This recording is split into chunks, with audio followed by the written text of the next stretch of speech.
Warahmatullahi wabarakatuh. Perkenalkan saya Dr. Agung Susanto, spesialis penyakit dalam, konsultan ginjal hipertensi Vinasib. Saya merupakan dosen pengajar di Fakultas Kedokteran Universitas 11 Maret, program studi pendidikan dokter subspesialis ilmu penyakit dalam. Berikut saya sampaikan paparan pernyataan diri dosen dalam unjuk kerja Tridharma Perguruan Tinggi bidang pengajaran pada mata kuliah yang saya ampu. Mata kuliah yang saya ampu adalah transplantasi ginjal. Sasaran peserta dari mata kuliah saya ini adalah program studi pendidikan dokter subspesialis ginjal dan hipertensi ilmu penyakit dalam. Deskripsi singkat mata kuliah saya. Mata kuliah transplantasi ginjal adalah bagian dari pendidikan kedokteran yang berfokus pada pemahaman mengenai prosedur transplantasi ginjal, mulai dari teori dasar mengenai penyakit ginjal hingga aspek teknis dalam pelaksanaan transplantasi ginjal.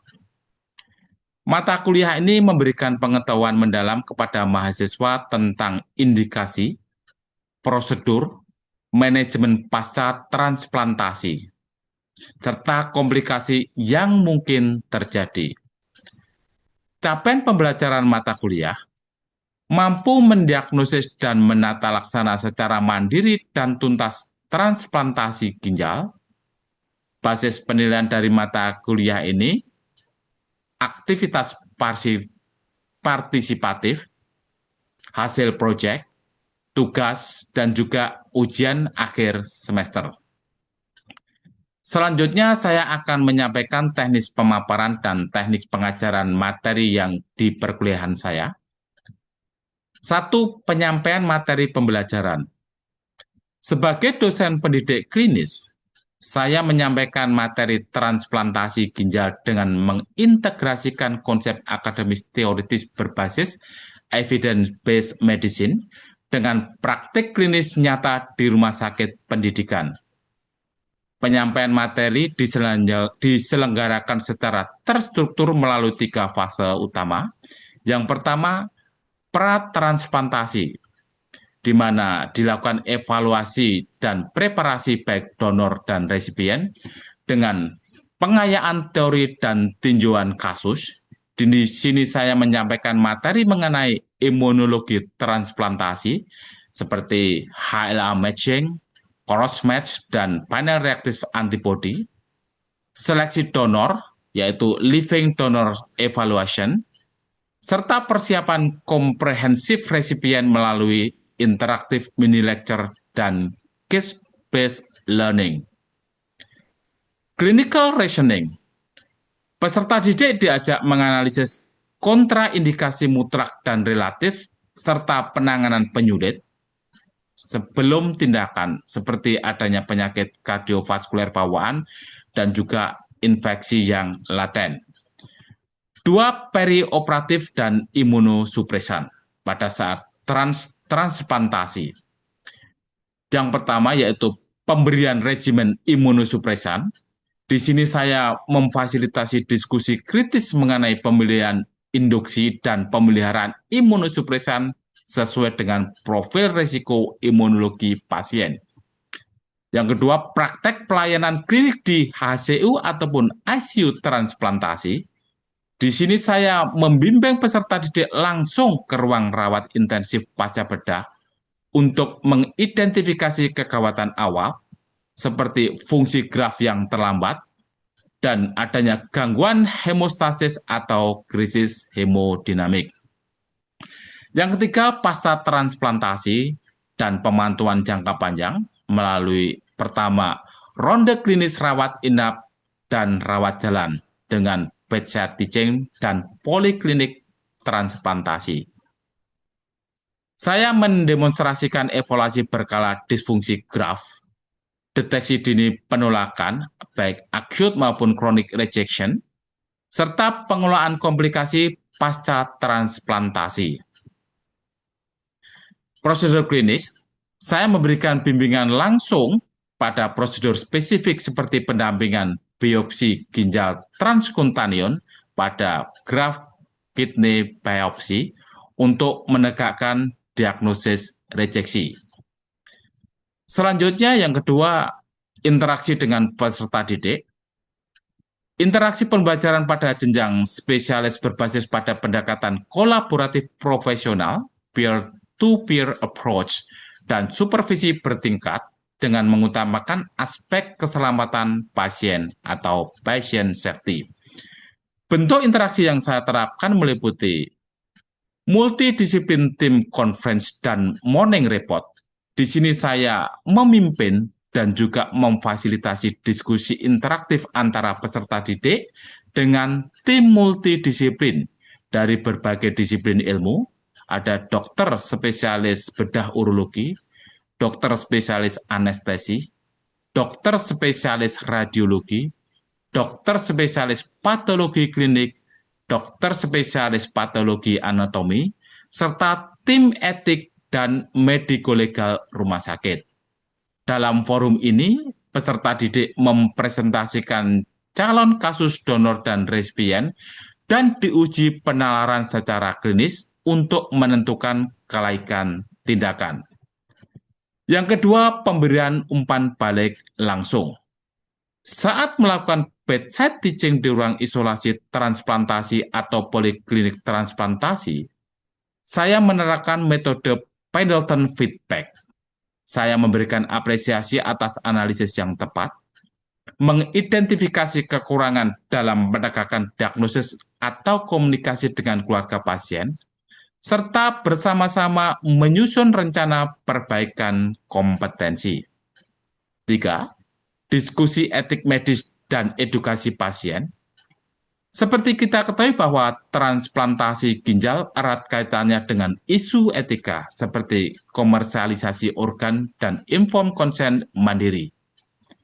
Di sini saya memfasilitasi dan menstimulasi serta mendampingi peserta didik dalam melakukan konseling serta wawancara advokasi donor dan resipien secara rasional, empati, dan sesuai regulasi hukum yang berlaku. 4. Pemanfaatan platform digital.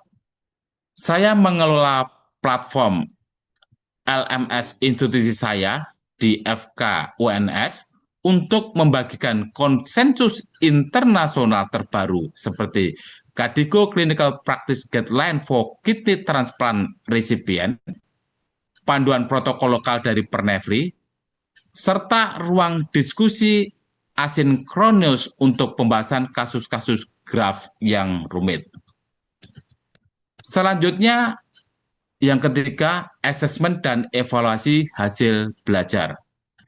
Saya mengimplementasikan instrumen penilaian berbasis tempat kerja yang tervalidasi.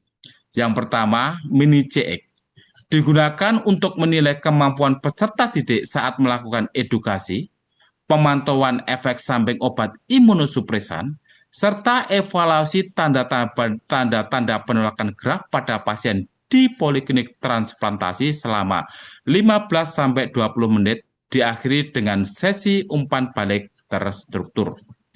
Yang kedua, Direct Observation of Procedural Skills atau DOPS.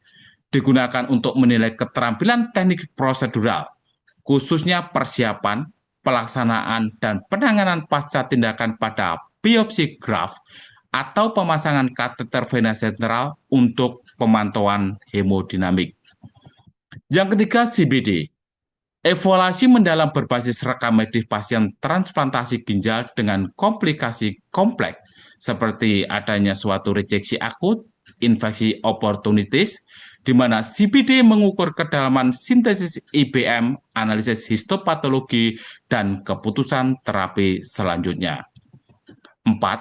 Evaluasi akhir stase dengan ujian tulis berupa MCQ dengan format SBA Single Base Answer Standar Kolegium Ilmu Penyakit Dalam untuk menguji pemahaman teori imunologi dan tata laksana.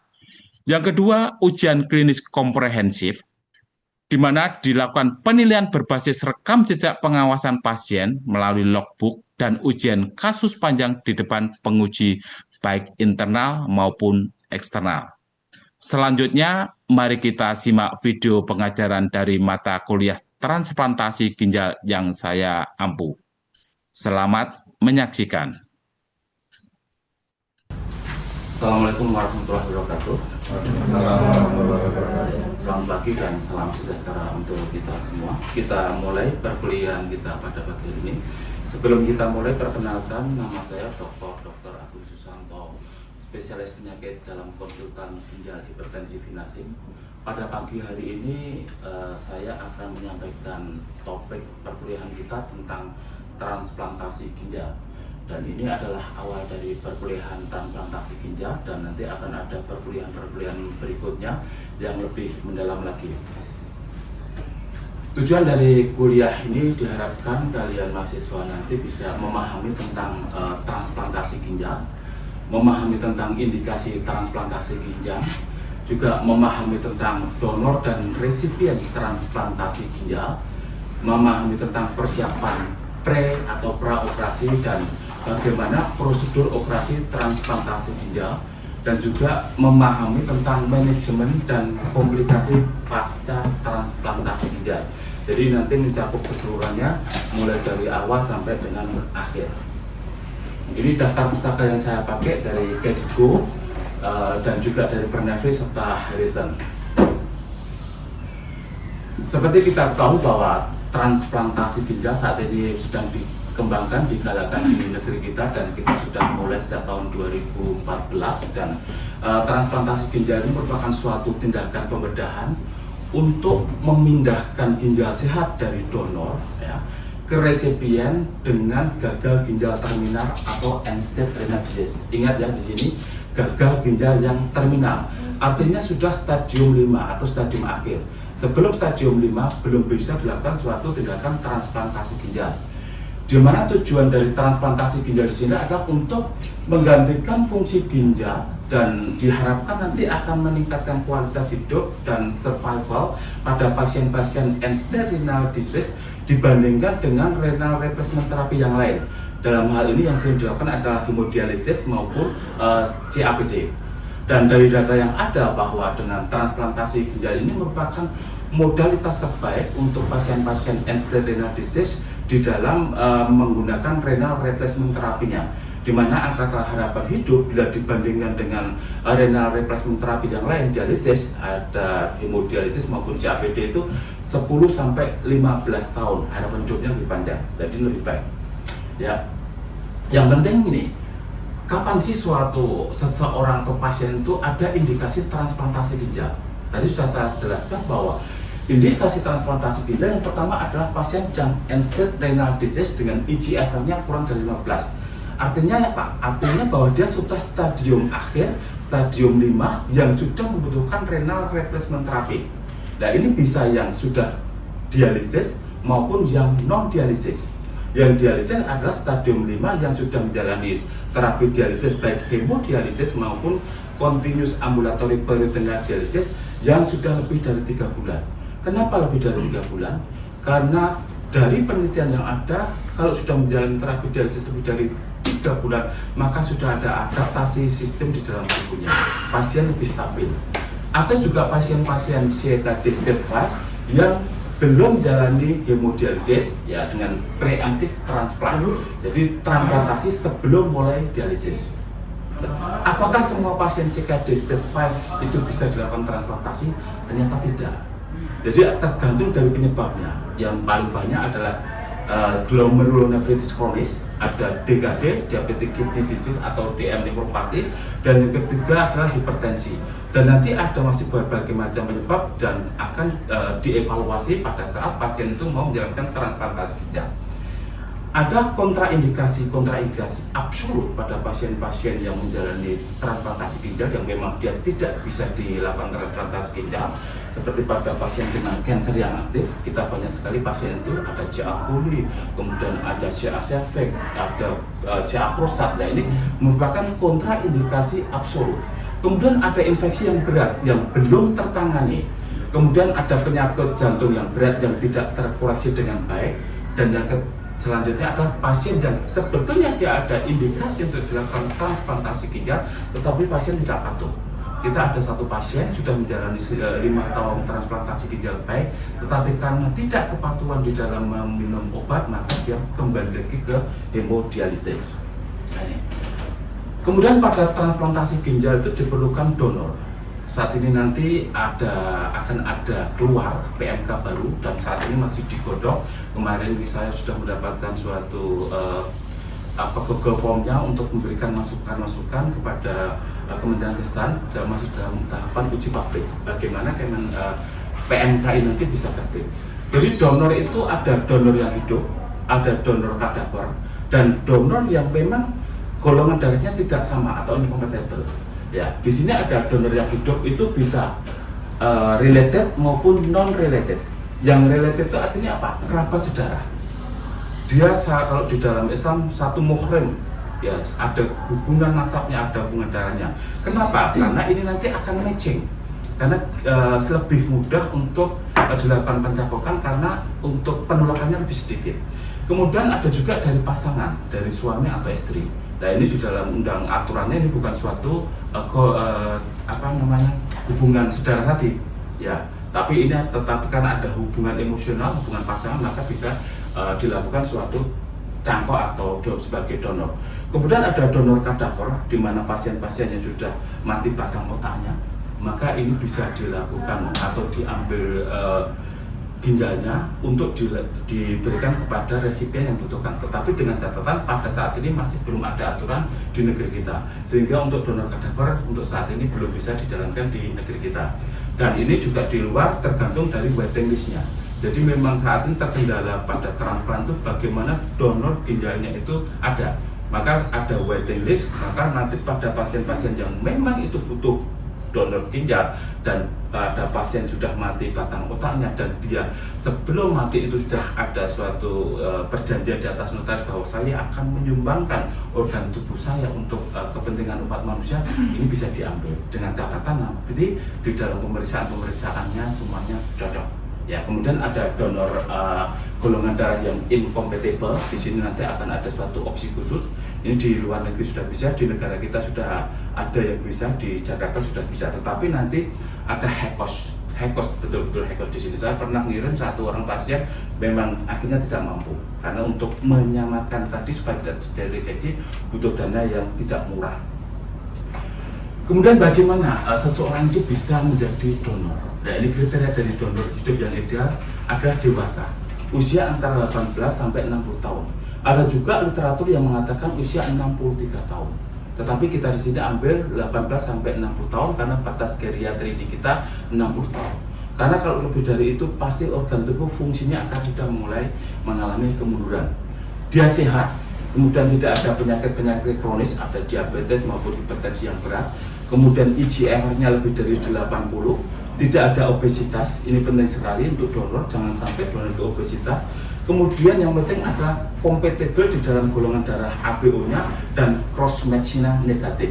Dan untuk memeriksa ini nanti dilakukan pemeriksaan golongan darah, kemudian HLA typing, kemudian dilakukan cross match, kemudian dilakukan USG dan CT angio, kemudian juga dilakukan pemeriksaan laboratorium lengkap. Dan tidak kalah pentingnya ada pemeriksaan psikologis dari si pasien yang ingin mendonorkan ginjalnya, dan juga ada surat rekomendasi dari komite etik yang menyatakan bahwa donor secara sukarela, ya ada kata-kata sukarela, memberikan organ tubuhnya untuk didonorkan kepada orang yang membutuhkan. Jadi tidak ada transaksi jual beli apapun. Ini ya, bagaimana untuk resipien? Bahwa resipien harus dipastikan bahwa resipien sendiri siap untuk operasi dan tidak ada kontraindikasi. Apakah ada resipien yang tidak siap operasi? Ada. Dia ada donor. Kemudian dia merasa bahwa secara psikologis saya berdosa kalau saya mengambil ginjal dari orang tersebut. Padahal ginjalnya itu adalah saudara kandungnya, relatednya. Padahal kakaknya itu sudah dengan secara sukarela memberikan. Dan alhamdulillah dengan berbagai pertimbangan akhirnya dia bisa dilakukan tindakan transplant dan saat ini masih baik dan keduanya akrab sekali, itu kakak adik ya.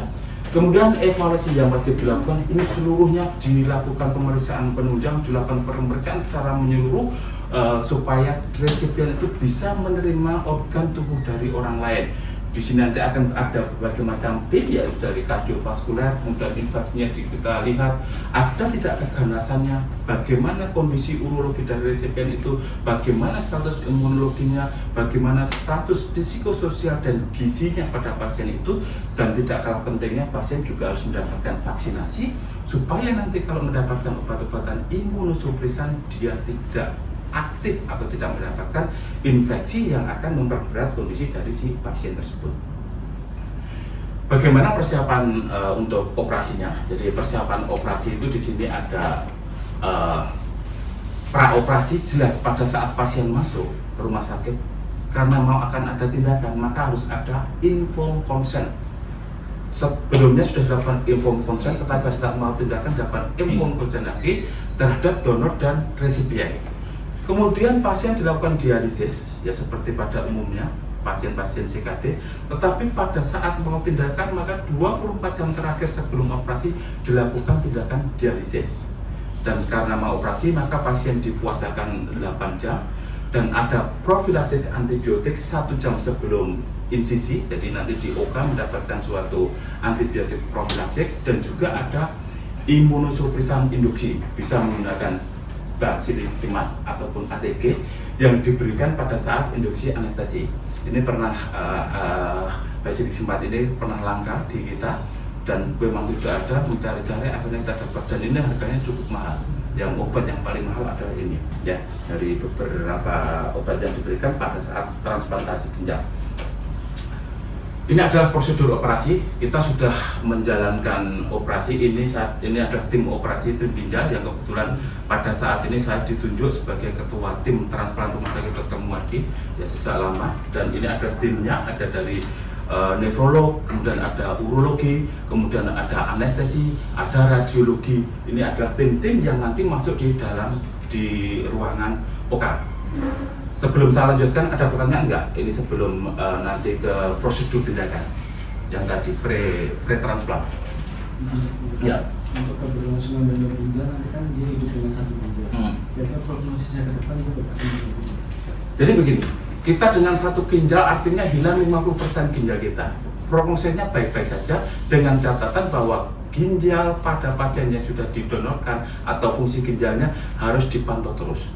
Jadi nanti akan ada pemantauan terus secara berkala yang dilakukan oleh tim transplantasi ginjal, dan nanti tidak ada hubungan yang terputus antara resipien dan donor, dan itu dilakukan nanti setelah pasca operasi setiap bulan, 3 bulan, bahkan nanti bisa setiap tahunnya seperti itu. Dan sampai saat ini kita di rumah sakit kita aman-aman saja, ya, gitu ya. Oke, kita lanjutkan. Ini prosedurnya. Nanti ini yang lebih berperan adalah dari teman sewat urologi karena adalah pembedahan. Di sini ada teknik insisi di fossa iliaca. Nanti akan ada anastomosis dari arteri di ginjal akan disambungkan di arteri iliaca eksternal. Vena ginjal akan disambungkan di vena iliaca eksternal. Kemudian ureter akan disambungkan di kandung kemih dengan teknik Lin-Grotgoed. Dan ini ada batas waktunya. Begitu ginjal dipotong dari donor sampai nanti nyambung ke resipien, waktunya 3-4 jam. Jadi tidak seperti di drama-drama Korea itu diambil nanti disimpan, tidak. Jadi di sini nanti harus ada bagaimana pada saat kondisi warm, kemudian ada cold time, kemudian warm lagi disambungkan, dan kemudian ada urinary time. Nanti itu kuliah yang berikutnya akan kita paparkan tentang itu. Ya, nanti begitu disambungkan antara durasi 3-4 jam ini tadi, ginjal akan mendapatkan aliran darah dari si resipien, maka akan berlangsung warnanya akan berubah menjadi pink, dan langsung di meja operasi itu akan keluar kencingnya. Tidak lama, sekitar 2 detik, 3 detik setelah nanti ginjal itu tersambung, arteri venanya tersambung, maka kencingnya akan keluar. Nah ini nanti, ya ini yang ditunggu-tunggu. Kalau lama berarti ada sesuatu, ya. Nah ini yang nanti di kita, bagaimana manajemen imunosupresi pasca ginjal. Di pasien-pasien yang mendapatkan transplantasi ginjal, kita harus mendapatkan obat-obatan imunosupresan. Tujuannya untuk mencegah rejeksi. Tetapi bagaimana kita meminimalkan efek samping dari obat itu. Jadi kita menggunakan obat dengan dosis yang minimal, ya, tetapi bisa mencapai terapi yang optimal. karena ini batas terapi dan batas toksiknya sempit obat-obatan untuk transplant ini. Nah, ada 3 tahapan di dalam manajemen imunosupresan, yaitu fase induksi. Kita menggunakan dosis tinggi di awal, tadi sudah pada saat 1 jam sebelum dilakukan menggunakan Bacillizumab, ya, itu nama brandnya tidak saya sebutkan. Kemudian nanti juga digunakan untuk maintenance menggunakan triple terapi. Kita menggunakan CNI, ada tacrolimus, kemudian ada antiproliferatif menggunakan MMF, kemudian ada steroid, ya bisa menggunakan prednisone atau methylprednisolone, ya ini nanti akan diminum pasien itu forever, selamanya. Ya. Kemudian bagaimana kalau terjadi rejeksi? Rejeksi itu bisa akut, bisa juga lambat, kronik. Nah, maka kalau terjadi rejeksi, maka kita bisa menggunakan dosis pulse steroid, bisa menggunakan 500 mg, ya. Kemudian juga bisa menggunakan ATG, dan jika perlu digunakan plasmaferesis. Tujuannya plasmaferesis adalah untuk menghilangkan antibodi di dalam tubuh dari si resipien tadi supaya tidak menyerang ginjal atau antigen yang ada di tubuh pasien tersebut. Ini manajemen pasca bedah pada minggu pertama. Jadi begitu dilakukan tindakan bedah, selesai dari OK, maka kita nefrolog ini ahli ginjal penyakit dalam akan bekerja. Ya. Kita harus fokus bagaimana fungsi graf itu berjalan atau berfungsi dengan baik. Kemudian kita harus menghindari komplikasi-komplikasi awal. Nah, ini penting sekali cairan. Ya, jadi cairan nanti bagaimana balance cairannya dilakukan setiap jam supaya tidak terjadi dehidrasi ataupun terjadi overhidrasi. Kemudian untuk mengetahui cairan, kita memasang CVP, targetnya antara 8 sampai 12. Ini penting sekali. Kalau terlalu rendah, maka flow atau aliran ke ginjalnya itu berkurang, dan ini akan berpengaruh terhadap fungsi grafnya. Ya, terjadi akut. Ya, bila CVP-nya terlalu tinggi, tekanan yang menuju ke arteri renalis yang disambung tadi tinggi, maka risiko untuk terjadi bleeding karena sambungan dari jahitan yang masih belum sempurna juga tinggi. Maka disinilah arts dari kita nefrolog untuk mempertahankan bagaimana CVP itu bisa bertahan antara 8 sampai 12. Kemudian dilakukan pemeriksaan fungsi ginjal setiap harinya, kreatinin, urium, elektrolit, dan juga kadar tacrolimusnya, CNI-nya, supaya tidak terjadi toksik, karena kalau lebih juga akan terjadi toksik. Kemudian dilakukan USG Doppler pada hari 1 sampai 3 untuk mengetahui bagaimana flow dari darah menuju ke ren yang disambungkan ke graf itu. Kemudian juga dilakukan obat-obatan untuk profilaksi infeksi, diberikan antibiotik, anti jamur ataupun antivirus bila memang diperlukan. Untuk saat ini di kita tidak pernah, alhamdulillah belum pernah menggunakan obat-obatan antivirus maupun antifungal, tetapi tetap menggunakan antibiotik. Kemudian dilakukan perawatan luka, nanti diganti balut yang steril. Komplikasi-komplikasi dini yang lain setelah 1 minggu tetapi kurang 1 bulan, ini bisa terjadi di vaskular, terjadi trombus pada arteri atau vena, atau bahkan sebaliknya bisa terjadi perdarahan. Nah, ini maka pada 1 bulan sebelum setelah pasca atau dari 1 bulan itu dilakukan USG Doppler untuk evaluasi tadi. Kemudian tadi urologinya bisa terjadi kebocoran di ureternya ataupun juga terjadi obstruksinya karena di situ masih ada darah yang keluar. Ya, kemudian bisa terjadi rejeksi akut.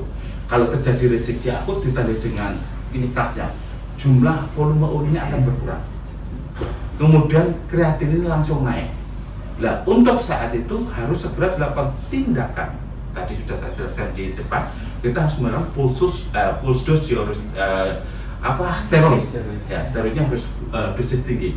Dan segera dilakukan tindakan biopsi untuk mengkonfirmasi, dan nanti akan dibaca oleh tim kita ahli PA yang akan menyatakan bahwa ini terjadi suatu rejeksi akut. Ya, kalau ada infeksi, maka ini juga harus ditangani dengan baik. Yang paling sering adalah pneumonia. Maka pada pasien-pasien transplant diharapkan selalu memakai masker. Ya, dia tidak akan pergi kemana-mana, tetapi ada siapapun yang datang menjenguk dia. Nah, ini yang kalau tidak pakai masker, tidak terproteksi dengan baik, maka bisa terjadi pneumonia karena pada pasien itu menggunakan imunosupresan bisa terjadi sepsis dan berakibat fatal. Maka ini harus dijaga. Kemudian komplikasi yang lanjut lebih dari 1 bulan, ada suatu rejeksi kronis, ya, chronic rejection, dan ini menjadi penyebab utama loss graft jangka panjang. Alhamdulillah di kita belum ada. kita sudah mentransplant 11 pasien dan sampai saat ini belum ada yang terjadi love graft jangka panjang. Ada satu yang kemarin yang tadi saya sebutkan, itu bukan ditransplant di kita, tapi ditransplant di center yang lain, tetapi rumahnya Solo kontrol ke kita. Dan saya mengikuti pasien itu dari awal. Nah, karena bukan karena sesuatu di kita, tapi karena ketidakpatuhan dari pasien itu. Ya. Kemudian juga perlu diperhatikan adanya infeksi oportunistik, yaitu ada sitomegalovirus, kemudian ada jamur dan sebagainya, karena dia menggunakan imunosupresan. Dan juga perlu diperhatikan adanya suatu keganasan atau malignasi yang ini merupakan side effect dari obat. Ya, ada nanti kanker kulit, kemudian ada DM, hipertensi. Ini sudah saya temukan untuk DM. Ada pasien kita yang tidak ada riwayat DM, tetapi karena dia menggunakan obat ini dia menjadi gula darahnya yang tinggi.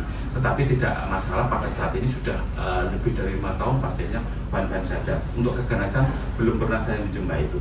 Kemudian ada penyakit kardiovaskuler, seperti kita tahu ini menjadi penyebab kematian utama pada pasien-pasien CKD. Yang penting untuk mencegah semuanya itu kita harus memberikan edukasi pada pasien-pasien pasca transplant ini, bahwa minum obat tepat waktu.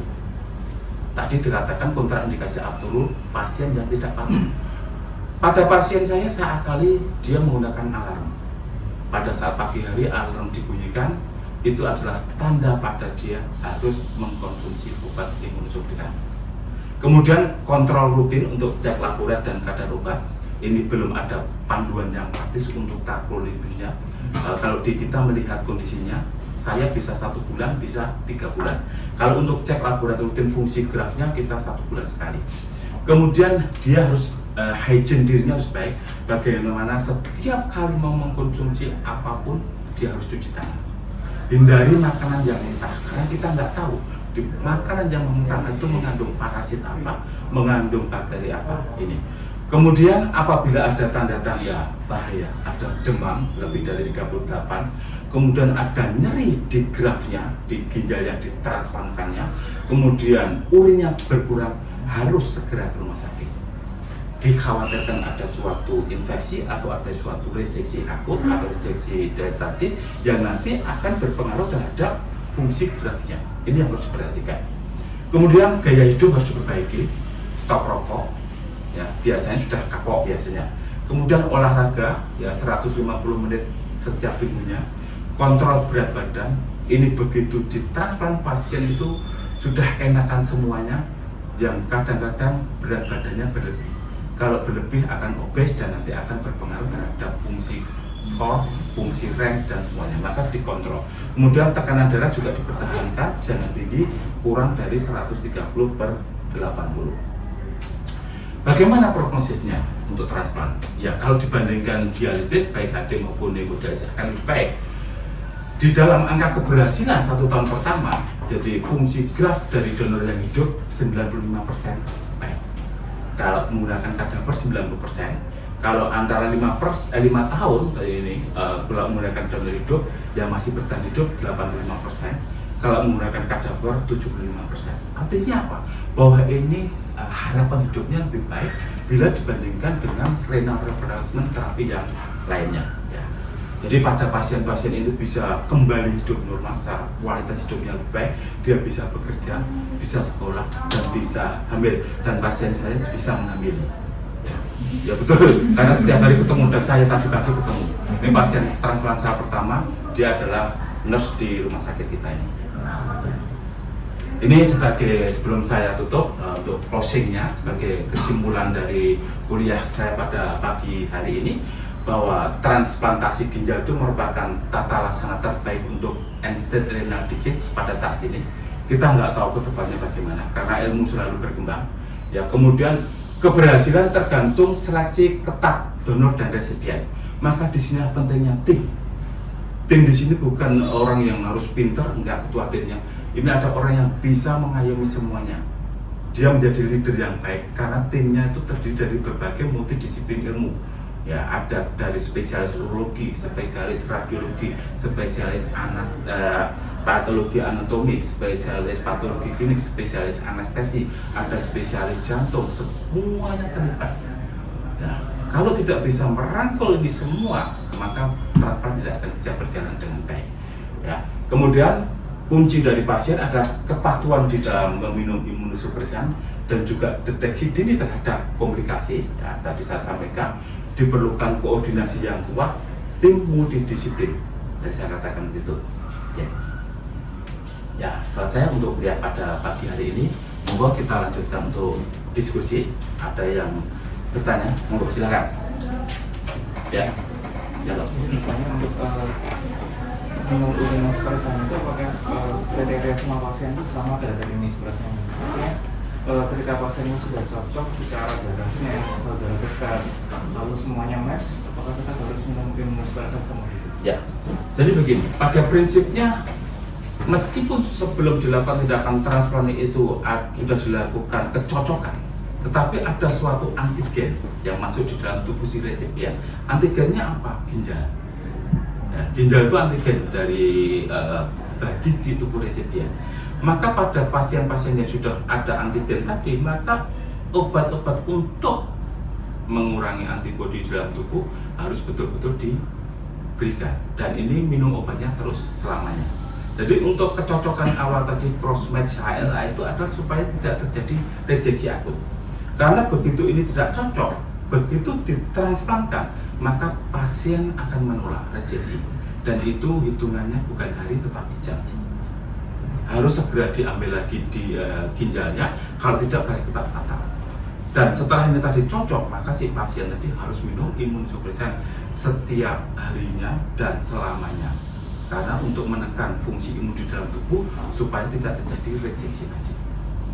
Begitu. Ya. Itu. Ada lagi? Oke ya. Jadi kalau tidak ada lagi, jangan lupa ya nanti untuk mengisi feedback di Google Form saya untuk evaluasi pembelajaran kita pada pagi hari ini. Dan besok akan kita lanjutkan untuk lebih dalam lagi bagaimana dosis-dosis, bagaimana obat-obatan yang bisa diberikan, kemudian mitunya bagaimana nanti akan ada di kuliah berikutnya. Oke. Saya kira cukup untuk kuliah pada pagi hari ini, nanti bisa kembali ke aktivitas di Bangsal dan juga di Poli. Terima kasih. Akhir salam. Wassalamualaikum warahmatullahi wabarakatuh. Waalaikumsalam warahmatullahi wabarakatuh.